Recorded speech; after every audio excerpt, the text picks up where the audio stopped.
When my friends are in a mood to buy some new pairs of shoes, they typically reach out to me for companionship, you know what I'm saying? Sometimes they need guidance, sometimes they just hate buying shoes themselves. Some people just want friendship. Either way, they usually come to your boy because your boy loves the process of getting new shoes. I love when other people get new shoes. I love gifting people new shoes. I love getting new shoes, obviously. Oh my god. Oh, the new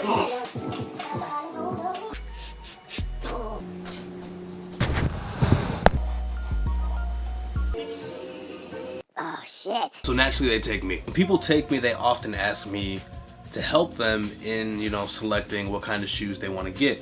So what I'm gonna do for you today is I'm going to guide you through my thought process when it comes to buying shoes, and hopefully it'll help you in the future when it comes to you getting your own shoes or maybe helping somebody else. The least I can do before we can get anywhere in this process, we have to establish a ceiling, a price ceiling, you feel me?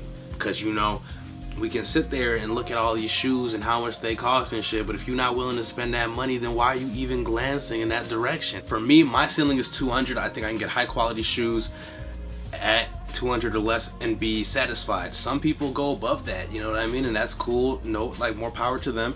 Some people don't want to go over 70, and we all have different priorities, we all have different needs. Look within yourself. Look into your heart. That allows us to focus in on what is actually in our range and what we're willing to scoop up.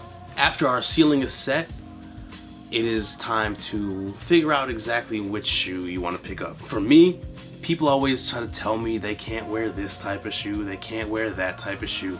All that shit is irrelevant to me. You can wear any type of shoe you want to wear, you just have to figure out how to make it work for you. But I feel like anything can work for anybody. When I'm going to get a new shoe, when I'm looking at shoes online, the three things I focus on are tech, impact, and aesthetics. So let's start with tech. Every shoe on the market is made of materials and is crafted a certain way, so there is tech there. It can be minimal tech, it can be high tech, but there's something there. I care about comfortable shoes because comfortable shoes are a game changer. You might be missing out, you might not have experienced it, but real life, I have a pair of Ultra Boost, 180 retail. It's a lot of money, but it's worth it because they're the most comfortable shoes I own right now. You know what I'm saying? I have some Vapor Max. The Flyknit on that hugs the foot real nicely.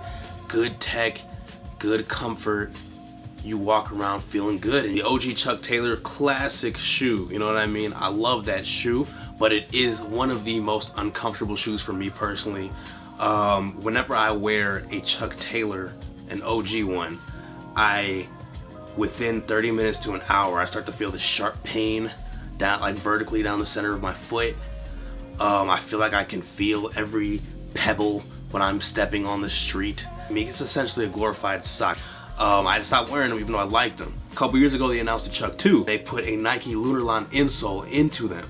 Now, let me tell you, I can wear a Chuck 2 all day. I maybe picked up 2 or 3 different pairs of those because the style is great and I like that shoe, but I can also wear it comfortably for extended periods of time. Sure, it's more expensive than the other one. The price difference makes it feel worth it because I feel like I can wear that shoe without wanting to cut my foot off afterwards. Technology is important. You get what you pay for. Number 2 is impact.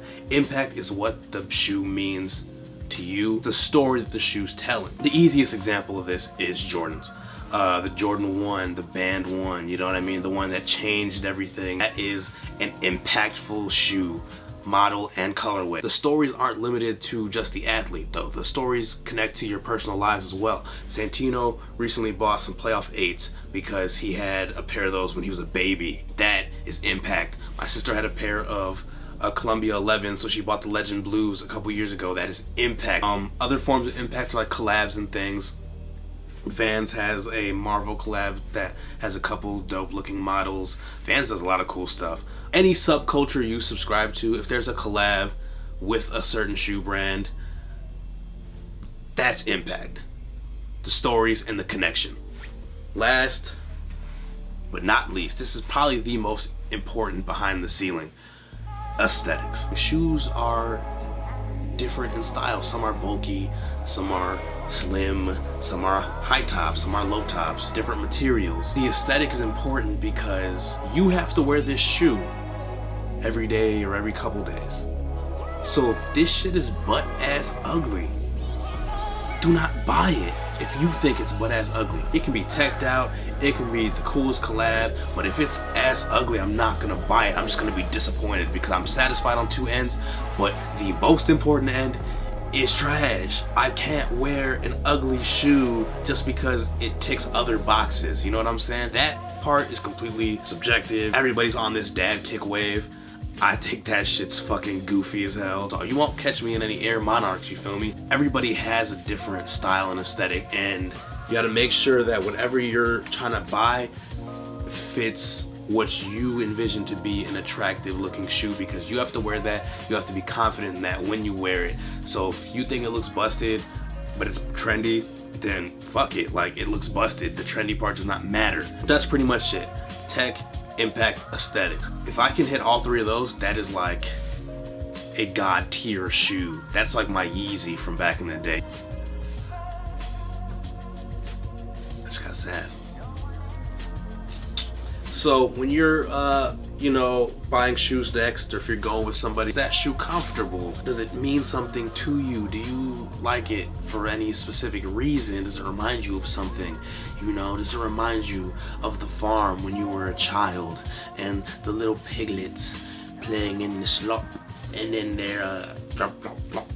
Are they below your price ceiling? You know what I mean? Like, do they look good to you? These are all things that I think about when I'm buying shoes. Obviously, to some other people, it might not be that serious. It might be as simple as, that looks good and it's cheap, give it here. And that's cool. That's everyone has a different process. I'm letting you know mine, and hopefully it can help you down the road. But yes, that has been it for your boy, R to the OB. I'll be back next week with a vlog. Make sure to go to the H2BU YouTube page. First single coming very, very soon. Follow me on everything. Leave a comment. Tell me about your process. Share this with your friends. Tell them about me. Tell them about your boy. Tell them about a real one that does real things. Thank you so much for your time. Thank you. Thank you. Thanks, man. Thanks.